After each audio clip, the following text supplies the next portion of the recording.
Welcome back to another episode of Not Yet Millionaires podcast. I am your host, Kainoa Lam. Regan Sun. Zaina. And Finn Evanson. In last week's episode, we talked about investing, and we talked about controlling your assets and how to get started, and how it's important to read books and stuff like that. So, Finn, speaking of books, what is today's episode is about? So today's episode, we're actually going to be expanding on the books that we've read and the books that we think would be most beneficial to you guys in starting your financial journeys. Mm-hmm. So, on books, what are some of the books that you guys have read? So one of the first books me and Zion and most people have read when they first got into the entrepreneurship mindset, I guess, at a young age, is Rich Dad, Poor Dad. And so basically this book talks about this guy, Robert Kiyosaki. He writes about his life and where he has a rich dad and a poor dad. And the rich dad would tell him the difference between assets and liability, and his dad would just, I don't know, his dad doesn't even know anything about it. And also one of the things that I got from the book was that one time when they went to the store, he noticed that one time when they went to the store, his rich dad would say, if Robert Kiyosaki wanted to buy something and he didn't have enough money for it, his rich dad would ask him, well, how can you make the money to buy for it? Mm. While his poor dad would go well, we don't have enough money to buy it. Yeah. And so it's just giving him the mindset, basically. Yeah, for sure. Yeah, do you have anything else to add on to that? So one concept I really like with this book is the thought of making the money work for you and you not working for that money, right? Yeah. And that really stuck with me because, as an entrepreneur, that's really important mindset to have. And so, I really like this book. It's a great read. If you guys have time to read it, you guys should. Yeah, that's for sure on my reading list. Yeah, for sure. So, I don't know. Yeah, I really liked it though. Yeah, and also there's this Rich Dad, Poor Dad for Teens version. I personally have not read this, but I've heard from Zion that it's really good. Yeah. So I might check it out, and yeah. Yeah, I suggest reading both, but definitely read. You can start with which one you guys want, but this one is directly towards teens. So if you guys are interested, you guys can read that too. Yeah, they're both pretty easy to understand. Yeah, it's a really good. And then the next one is How to Win Friends and Benefits, which is a book that I really enjoyed. It's by Dale Carnegie, and it's a book that Warren Buffett recommended it. That's one of the reasons why I read it. It talks about basically how to make friends and get connections in your life, and it's important to get connections in life, because with the more connections you have, the more opportunities you have. And so if you can impress people with your first impressions and stuff, and not annoy them or make them mad, it's more likely that they will do business with you, and basically I think having connections is a really good thing in the business world, because if you have connections with people who understand business and understand the same thing that you're interested in, then I think it can really help, because you'll have influences that you can look at and you can ask them questions, and you can basically use them as mentors if they're good and successful people as well. So if you can make good connections with good, solid, successful people, I think that's one of the most important things in the business world, is to find good, solid connections that you can have for the future. Yeah, and one thing that is also recommended in the book is that you don't need to be in business to apply these principles. Yeah. It can be applied to literally anyone, even someone working a 9-to-5 job, they use these principles to, you could get higher ranking in your job, right? And get a higher pay. So it could really be applied to anywhere, and it's very true. But yeah. Yeah, okay. So, and then we have a lot of more books, and the next book is The Millionaire Next Door, which Zion. So I can explain a little bit about this book. So it's called The Millionaire Next Door. It's kind of a tongue twister for me, but no. So this book really, I really liked it because it explained who the millionaires of today's world actually are, and how to kind of become a millionaire. And so I don't know, this book really stuck with me because it kind of surprised me. You think in today's world millionaires or rich people only buy cars and stuff like that. So it actually explains in this book that there's two types of those people. There's people that just want to flex, they just have a bunch of Lambos or insane houses. Yeah. Nah, but and then there's this other person or type of person that they invest their money. They're smart with it. They live below their means, which means obviously to spend less than what you make. Yeah, they don't care about what other people think about. Yes, yeah. So I don't know. That's why I really like this book, because these principles that you learn from here, you can just take with you for the rest of your life. And yeah. Did it also talk about generational wealth? Oh yeah. So I also mentioned that in this book because it's also important, to have generational wealth for your kids and your family. But yeah, like I said, investing is a good option for that, because if you burn your money off of like cars that depreciates over time, in the end it's basically worthless. Or you can have something that appreciates, like assets. So yeah. And the next one is 0 to 1, which Zion has also read. Yeah.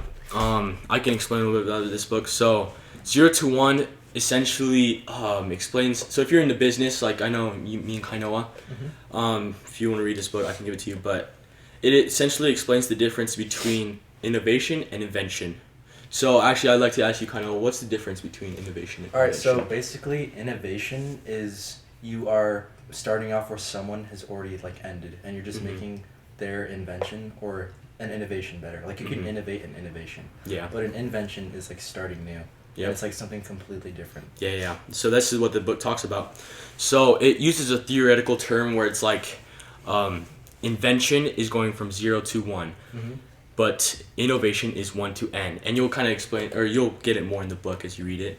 But yeah, I really liked it because it's easy model to copy, and it just basically explains how to get 0 to 1, like actually invent something and make a business out of it. So yeah. And one of the books that I've read that I did a book report on, we don't have it here because it's at my house, but it's called Common Stocks and Uncommon Profits. It's by Philip Fisher. I talked about this book in the last episode. Oh, yeah. It's the book that Warren Buffett took inspiration from when he moved into more of a growth investing style and less of a value investing style, and looking for good companies and stuff. And so that book is basically how to pick stocks based on their growth potential instead of their value potential, price wise. And it tells you what to look for in their management, in their manufacturers, and in their ability to, in their products, industry, ability to price their products if they have a moat around it and stuff. And yeah. And the next book, I also read a book called Richer, Wiser, and Happier, which I again don't have it today. Basically all the books I have is at my house. And it's by this guy William Green, which he goes and interviews a bunch of investors from Monish Pabrai to Nick Sleep, and I forgot this other guy's name. But anyways, he interviews a bunch of investors, and he just gets insights from a lot of them, from different point of views and stuff, and about life and investing and that sort of stuff. And that's cool. Also I have read this book called Warren Buffett and the Interpretation of Financial Statements. It was back when I was really interested in learning about how to read the financial statements, because those are the fundamentals. Yeah. And when it comes to investing, you have to be able to understand a company's numbers and their revenues and stuff. And so I basically that book just tells you how to read financial statements and understand it, and how to compare it with different financial statements, different companies' financial statements, and see which one is better. So Reagan, I have a question. So exactly what is a financial statement? So financial statement is split into 3 parts: income statement, balance sheet, and cash flow statement. And those are basically paint a picture for the company's financial health. It gives investor information about a company's financial situation, like how much money they're making, how much debt they have, and investors will look at these to make a decision on whether they should invest in those companies or not. So Reagan, why is that important when you're looking into companies? Why do you need to know that stuff? For example, there was this company in the 2008 crisis. I think it was called the Lehman Brothers. People invested a bunch of money into that company, and in the end it all fell apart, mostly because they weren't looking at how bad Lehman Brothers were leveraged, meaning how much debt they have. So Lehman Brothers leveraged themselves too much, and when the 2008 crisis hit, they fell apart.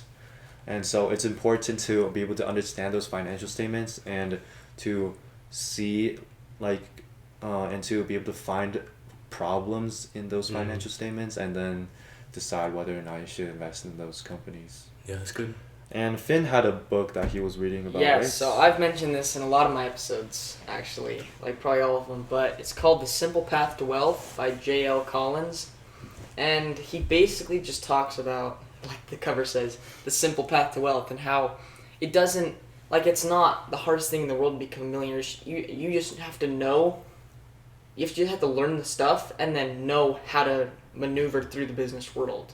Like, he basically just teaches you about, like, the importance of being financially independent, so you're not relying on like your job or like other stuff to make you money. You're like self-serving yourself, like what you need to be successful. So he basically just talks about that, and like Zion was saying, generational wealth and how important that is with your family and kids. And so I just think it's a really great read because it's in simple terms for like, because I didn't know anything when I was first going in, but I read that book and I think it's really helpful to me to know how to learn all that kind of stuff, and it's just a good teacher of how to become financially independent, so you're not relying on, so you're not working for your money, the money's working for you.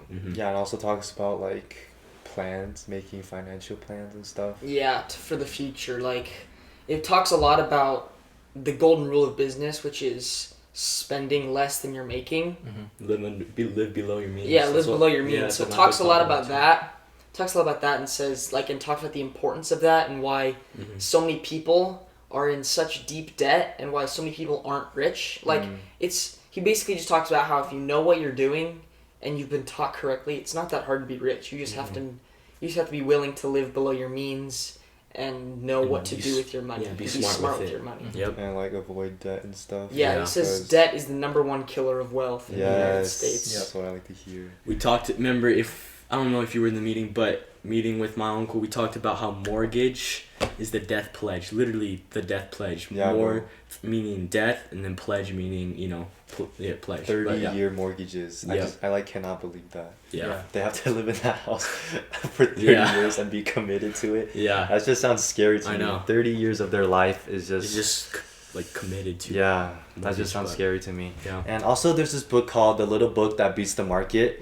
And it's basically by this guy, I forgot his name, but anyways, it talks about how investing really is not that hard, and it's this guy who's really smart, and he was in the investing world and he saw how complicated everyone made things, and he decided to look for a way to simplify everything because simplicity rules. And so he created this little formula that like beat the market over time for like a really long time. And so I really recommend that you read it if you're just beginning to invest. It is a great introduction to the investing world. And yeah. A while back, I read a book called The 7 Habits of Highly Effective People, and it's a really good book because it teaches you habits that you can implement into your life to benefit you and to help you reach your goals. So what exactly are the 7 habits that they teach in the book? If I remember correctly, the first habit is to be proactive, meaning you always want to see every situation as an opportunity. The second habit would be to begin with an end in mind, and it means that you always want to have a plan. The third habit is to put first things first, and you always want to put your like highest goals in front of urgencies. So basically you never want to get sidetracked. Yeah. The fourth habit is to think win-win, and in every situation it helps you to think that there's always a solution that can benefit everyone. The fifth habit is to seek first, to understand, then to be understood, meaning you want to see everyone else's perspective to gain a deeper understanding, then you can use your deeper understanding to be understood, basically, so you can explain yourself better, more clearly. The sixth habit is to synergize, and it means to work together in more innovative ways. The seventh habit is to sharpen the saw, meaning you want to find time for yourself to do mind-renewing activities. how have your books that you guys have read benefited your entrepreneurship journey? Yeah. So do you want to start? So the books I've read is like the Common Stocks and Uncommon Profits. Mhm.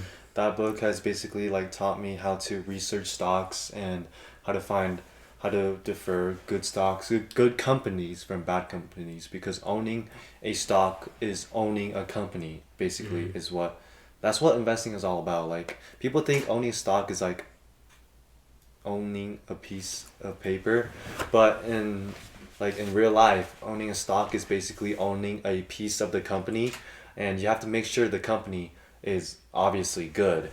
So, and something else that I've learned from my books is that investing doesn't have to be hard.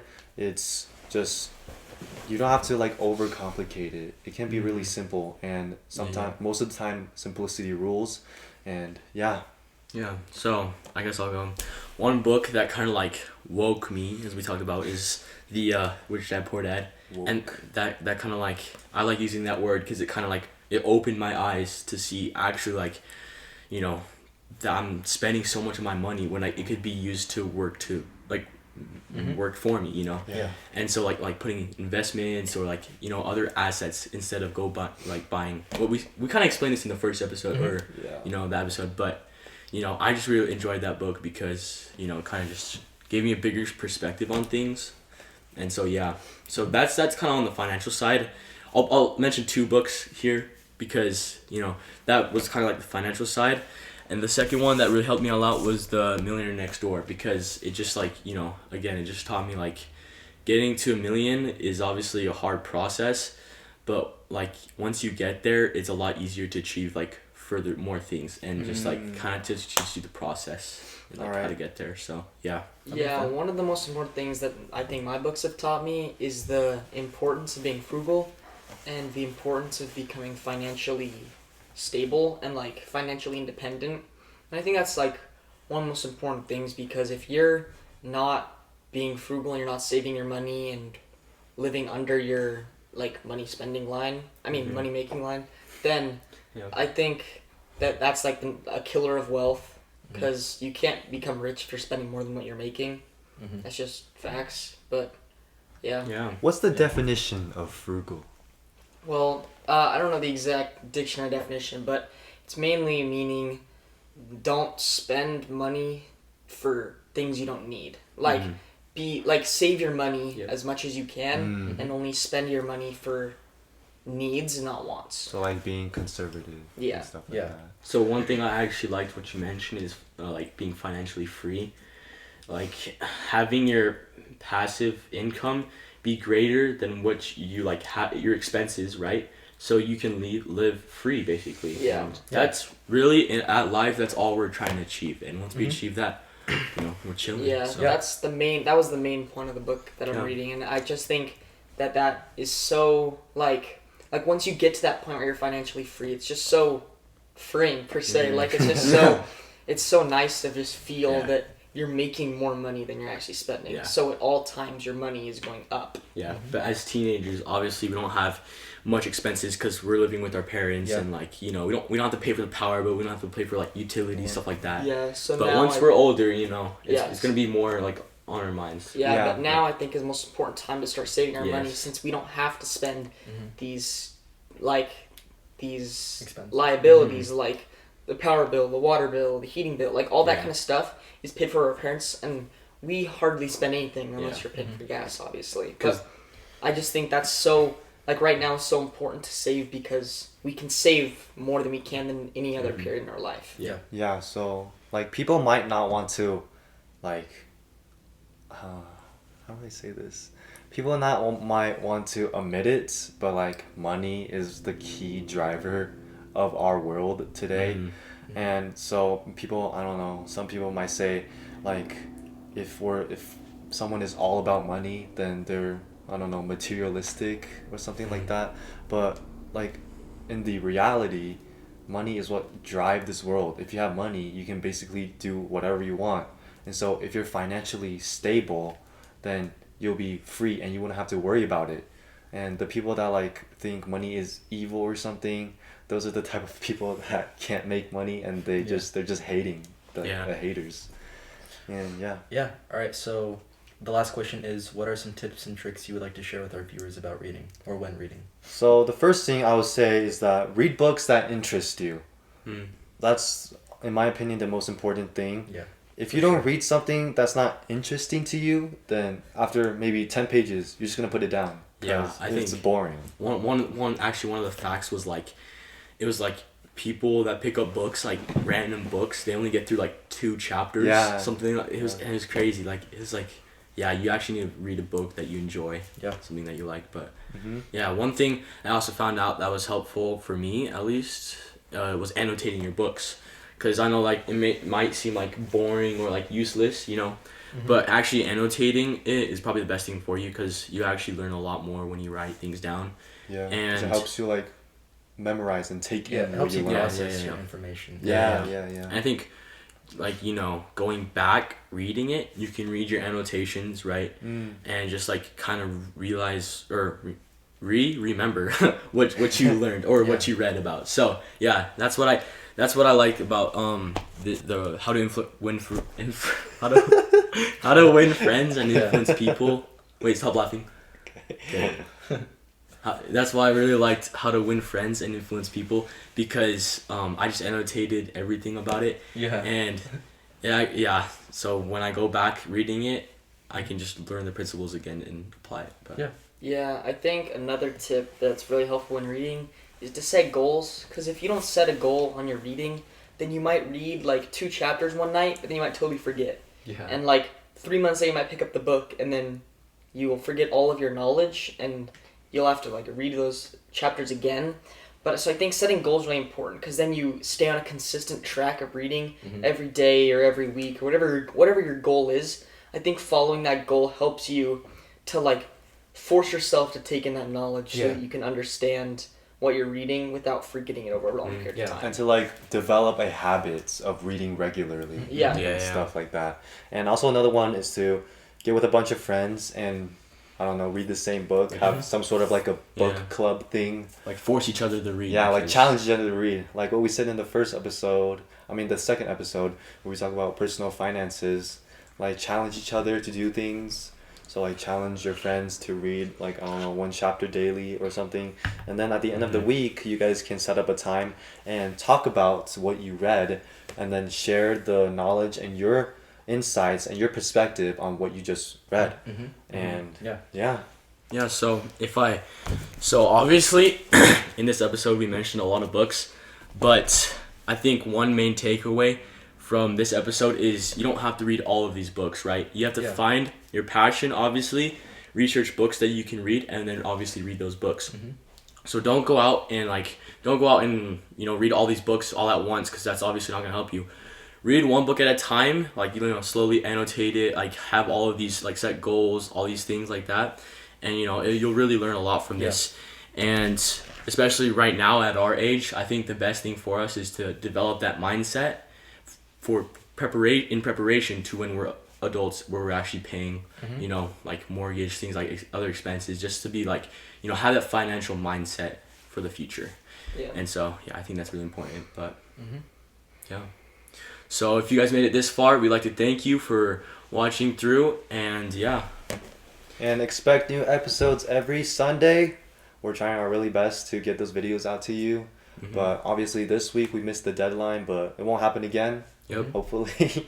And if you aren't following any of our social medias, go make sure to follow them in the description down below. Thank you so much, guys. All right, I think See that's you guys a wrap. next time. See ya.